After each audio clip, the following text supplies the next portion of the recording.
आणि साहेब केव्हाची वाट बघतोय आम्ही. चला लवकर, मीना तयार. आम्ही मेण्यात बसणार नाही.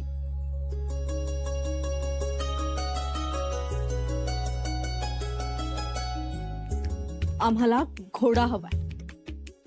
घोडा? हो, घोडा. आम्हीही तुमच्या सोबत घोड्यावरून येणार आहोत.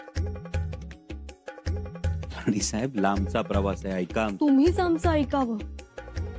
आता या क्षणापासून रायगडावर परत येईपर्यंत तुम्ही राजे नाही, आमचे पती म्हणून येणार आहात. मान्य?